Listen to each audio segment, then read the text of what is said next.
Hello mga kids! Welcome na naman sa panibagong vlog. Sana napanood nyo na yung mga Boracay vlogs namin, Hong Kong vlogs namin, at kung hindi pa, naku, panoorin nyo na after nitong video na to. Itong video na to is about where to stay in Fukuoka. First time namin pupunta doon at syempre isasama namin kayo sa aming biyahe. Pero bago namin i-discuss sa inyo yung mga kailangan kung saan kayo mag-stay sa Fukuoka, i-discuss muna namin yung mga kailangan tandaan kapag kayo ay babiyahe papuntang Japan. Ready na ba kayo? Kasi kami, ready na. Pero bago yon, don't forget to like, comment, and subscribe to our channel. Pwede nyo rin palang gamitin yung mga promo codes namin sa mga biyahe ninyo para makatipid din kayo mga ka-eats. At syempre, kung meron pa kayong mga ibang gusto matutunan about food trips and travels, don't forget to join our food trips and travel tips for food trips and travel deals for Pinoys na group sa Facebook. Kaya ano pa hinintay natin? Simulan natin itong vlog na to. Let's go! Mga ka-eats, welcome to Fukuoka! Sobrang walking distance lang talaga from our hotel. Tapos feeling ko, yan, kumpleto yung gamit. Ang aga namin nakarating dito sa area pero naligaw kami. Ang nakakatuwa dito parang ang laki ng bahay.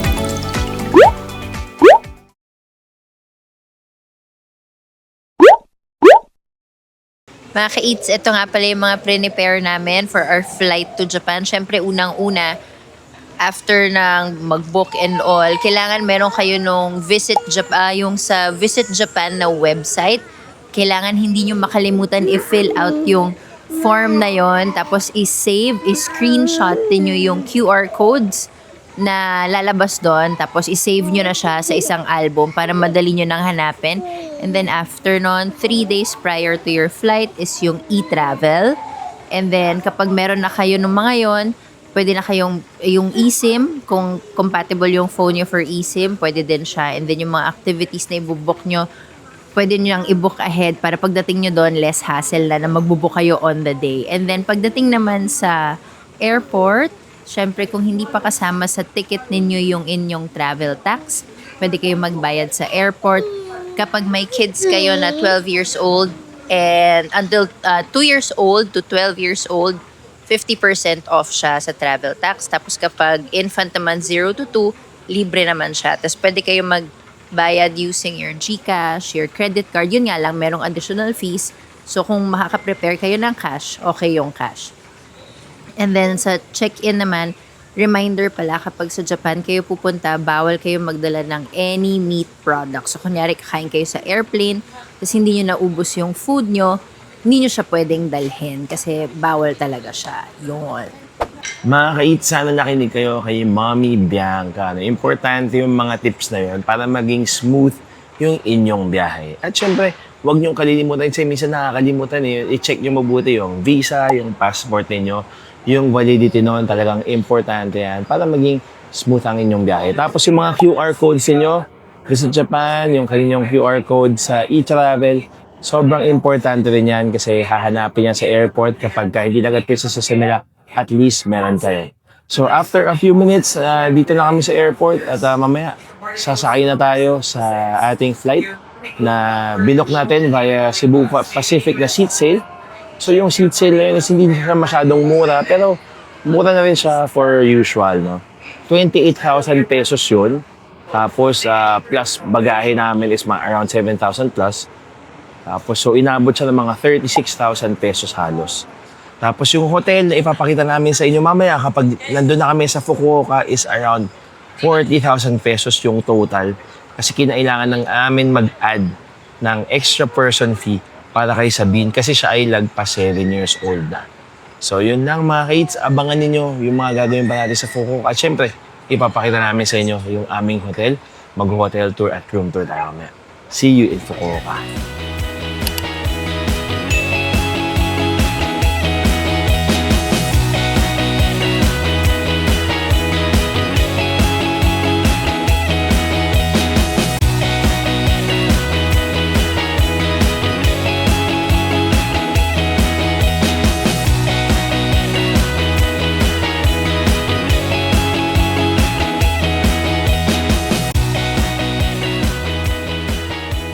Mga ka-eats, welcome to Fukuoka! Daddy, tayo. Yay! Nandito na yung airport transfer namin na binook namin via Klook. So high ace siya na I think good for 10. So kasyang-kasya lahat ng gamit namin dito. Mga 6,000 plus siya. Medyo mahal pero at least sobrang convenient na ito. Door to door na to hanggang sa hotel namin. Let's go mga ka-eats! Mga ka-eats, yung hotel namin is 20 plus minutes away lang by car from the airport. Pero kapag mag-train naman kayo, siguro mga more or less around abot sa mga 30. Kasama doon siguro yung mga lakad-lakad. Pero mas pinili lang talaga namin mag-airport transfer kasi syempre gabi din dating namin. Para naman pagdating namin sa hotel, medyo di kami ngarag. At para medyo pa, meron pa kaming time para kumain ng late dinner. Tapos to rest for the next day.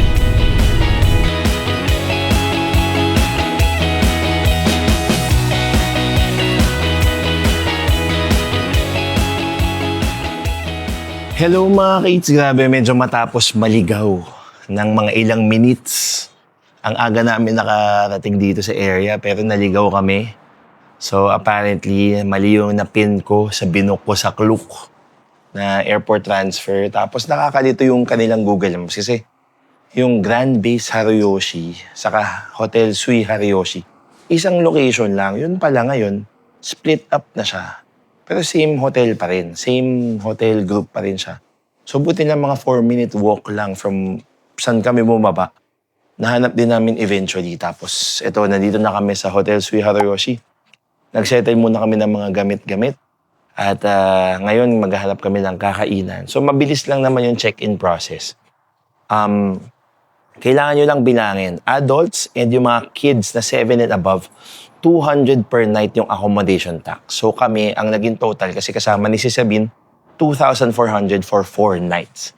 Tapos, ginawa namin, kasi tinanong ko talaga beforehand, kung may, parang may dagdag bayad outside of the 2 adults. Si Sabine lang ang meron.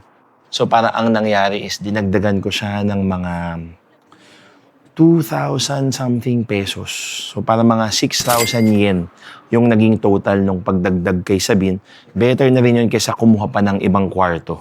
So okay na yun. So kaya naging total namin sa room na to sa 2 double bed, may kitchen, mamaya i-room tour namin kayo, gutom na. Pero total is mga 40,000 pesos lang. So pwede na. At mukha naman maganda yung location kasi parang maraming kakainan. So ito ulit yung pangalan ng hotel.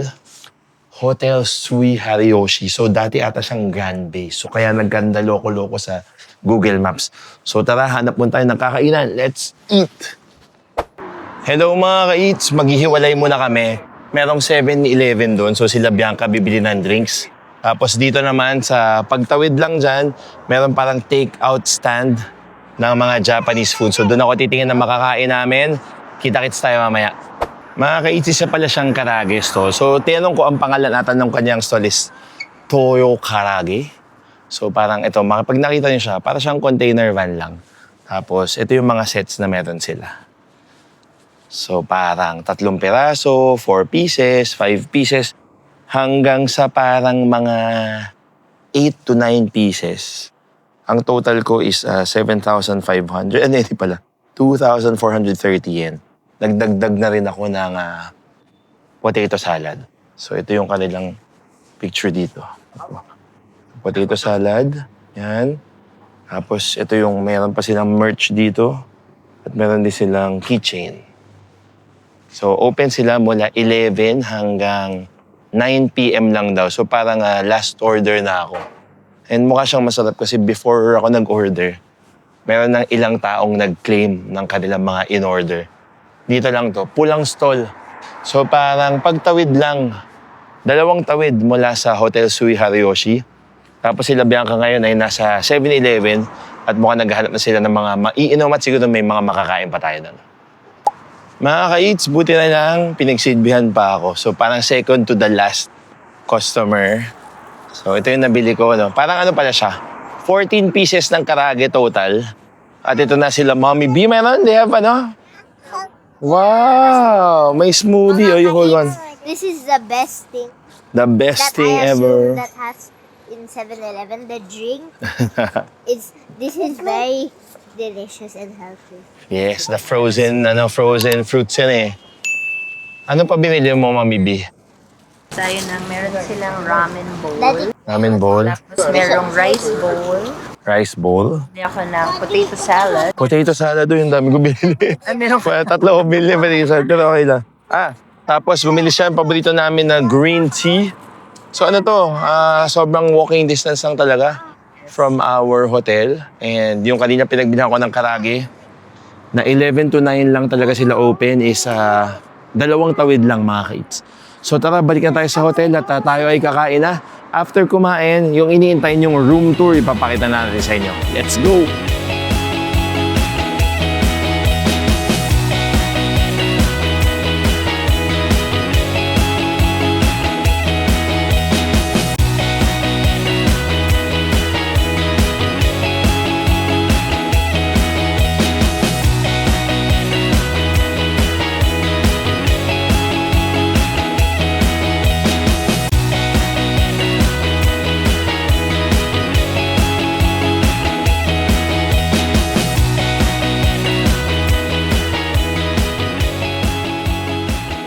Mga ka-eats, habang nagsiset up si Mommy B at kumakain na sila, mag-room tour na muna tayo. Ito na yung iniintay natin na room tour.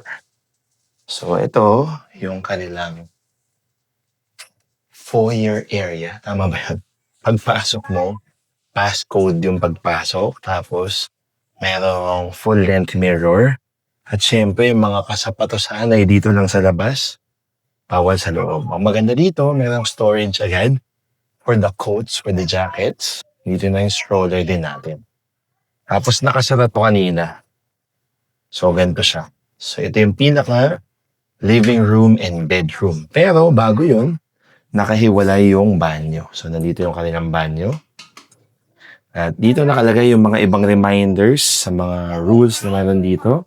Siyempre, pati paggamit sa CR, sa toilet. So, separate toilet. Siyempre, Japanese toilet yan. Tapos dito, meron tayong storage dyan at kompleto naman. Meron tayong tissue at wala na atang extra. So, pagdating dito sa loob, ito na yung living room na merong mini, parang dining table, coffee table lang.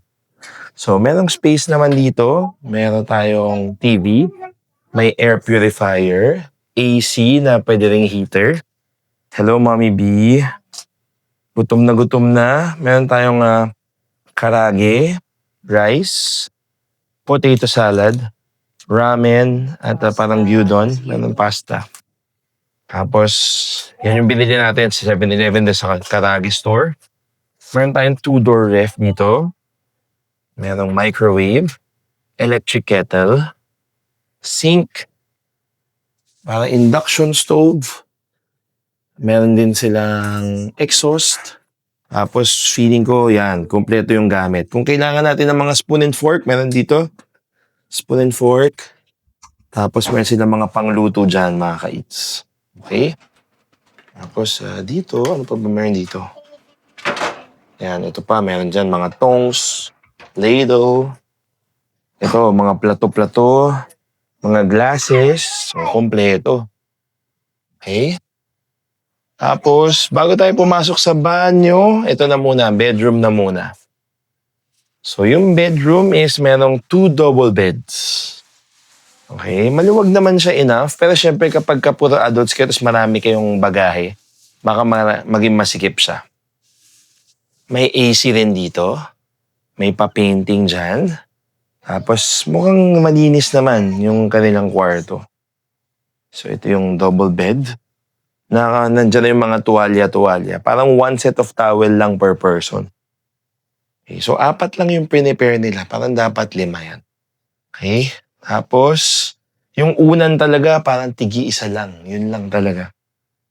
Tapos, meron tayo ditong outlets. USB-A, isang outlet. Tapos, ano na rin, ilaw-ilaw. Yan. Okay? Tapos, ito parang meron lang balkonahe. Okay? It's very hot pa. Blow it muna. Okay, kumakain lang sila and nandito na rin yung ating toilet. So, ito muna, ay toilet, ito muna yung sink area pala. Siyempre, sink area, kasama na pala dito sa room yung hairdryer. Merong washing machine. Sinet up ko na yung mga toothbrush natin, saka yung ating electric floss. Tapos ang nakakatuwa dito, parang ang laki ng banyo. Feeling ko yung banyo niya, doubles as a drying room din eh. Minsan kasi uso yun. So, ito. So, pwede kayo umupo dito. Upo. Habang naliligo. Nadaling sila eh. Tapos, meron tayong mini bathtub. Yan, mini bathtub. Tapos, yung temperature ng water. Kasama na rin dito yung mga toiletries. At yan. Diba? So, nabook natin to around 4 nights. So, kasama na yung additional person fee is mga 10,000 pesos per night. Pwede na rin kasi maganda yung location niya. Medyo malapit siya sa mga lugar-lugar. Parang a few minutes walk lang siya, kung di ako nagkakamali, to Canal City or to the train station. And yun nga, no, magkabilaan kanina. Parehong isang tawid lang. May 7-Eleven na agad. Tapos may mga kainan around. Okay, kaya kung naghahanap kayo ng hotel dito sa Fukuoka na pwedeng pang pamilya, ipaparegister nyo lang talaga yung anak nyo na above 7 years old for the extra fee. Pero okay na yun kasi at least kaysa magdalawang room pa kayo, pwede na dito sa Hotel Sui Haruyoshi. Binook ko nga pala to sa Agoda. Siyempre, gumamit ako ng codes para maka-discount. Kung wala pa kayong Eats Agoda or The Tans, gamitin nyo na. Pwede nyo sa Agoda Hotels. Pwede rin Agoda Eats at Tans Activity for Agoda Activities. Tapos, siyempre, kung meron kayong Klook, gamitin nyo na yung Eats Klook at The Tans Klook para naman sa mga hotels sa Klook, mga ka-Eats. So, ilalagay natin to lahat sa description. Yung mga links, yung mga codes natin. Sana na-enjoy ninyo yung ating mini room tour nitong hotel natin sa Fukuoka. At abangan nyo pa yung mga darating nating vlogs dito. Maraming salamat sa panonood, mga ka-Eats. Until next time. Bye-bye! Bye-bye! Woohoo! Japan!